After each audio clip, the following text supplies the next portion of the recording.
जिसमें 30 के आसपास लोगों की दुखद मृत्यु हुई है।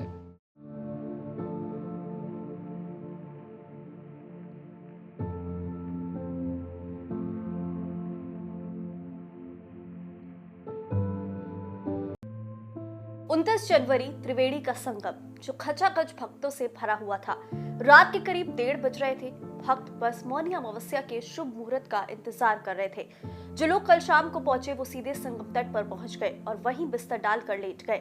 इस बीच मौनी अमावस्या के स्नान के लिए लोग लगातार आ रहे थे। तभी अचानक से तट पर भगदड़ मच गई। हादसे की वजह क्या थी? क्या किसी तरह की अफवाह फैलाई गई या ज्यादा भीड़ होने की वजह से भगदड़ मची? इस पर अभी तक यूपी सरकार की तरफ से कुछ नहीं कहा गया। लेकिन भगदड़ के करीब 17 घंटे बाद यूपी सरकार ने आधिकारिक बयान दिया कि 30 लोगों की मौत हुई है।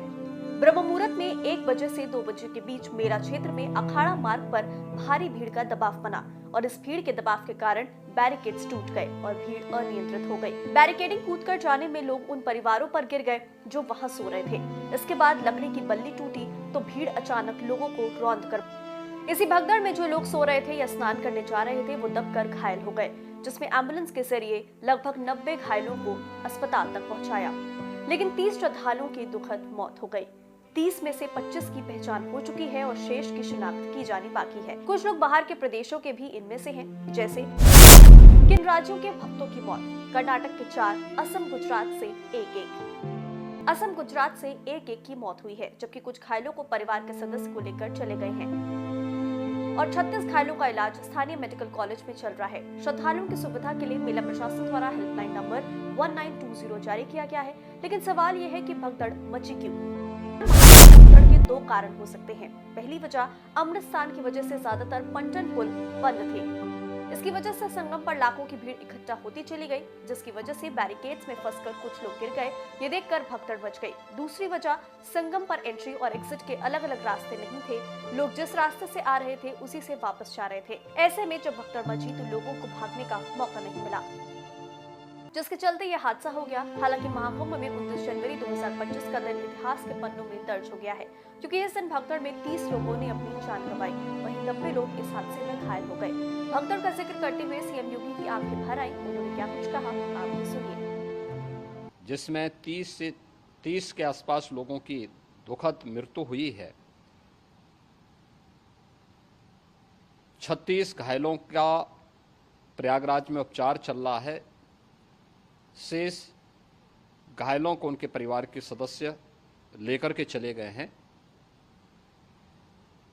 घटना दुखद है, मर्माहत करने वाला है।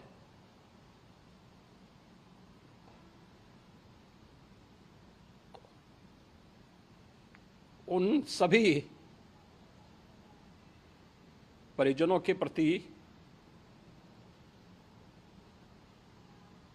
हमारी पूरी संवेदना है। इतना ही नहीं, सीएम योगी ने इस दर्दनाक हादसे के लिए न्यायिक जांच का आदेश देते हुए 3 सदस्यीय न्यायिक जांच आयोग का गठन किया है। आयोग के अध्यक्ष पूर्व न्यायाधीश हर्ष कुमार, के गुप्ता और रिटायर्ड आईएएस टीके सिंह शामिल हैं। जानकारी के मुताबिक जांच के लिए गठित 3 सदस्यीय ये आयोग एक समय सीमा के अंदर अपनी रिपोर्ट देगा। पुलिस भी मामले की जांच करेगी और हादसे के कारणों की गहराई से पड़ताल की जाएगी। यही नहीं, अब मुख्य सचिव और डीजीपी भी प्रयागराज जाकर घटना की समीक्षा करेंगे। इसके साथ ही भगदड़ के बाद अब कई बड़े बदलाव भी किए गए हैं, जैसे नो व्हीकल जोन घोषित, वीवीआईपी पास हुए रद्द, रास्ते किए गए 1 वे, वाहनों की एंट्री पर 4 फरवरी तक सख्त प्रतिबंध। वहीं अब मेला प्रशासन का कहना है कि इन बदलावों का उद्देश्य कुंभ क्षेत्र में भीड़ को नियंत्रित करना और श्रद्धालुओं की सुरक्षा सुनिश्चित करना है। श्रद्धालुओं से अपील की गई है कि वे प्रशासन के निर्देशों का पालन करें और किसी भी तरह की अव्यवस्था से बचने में सहयोग करें।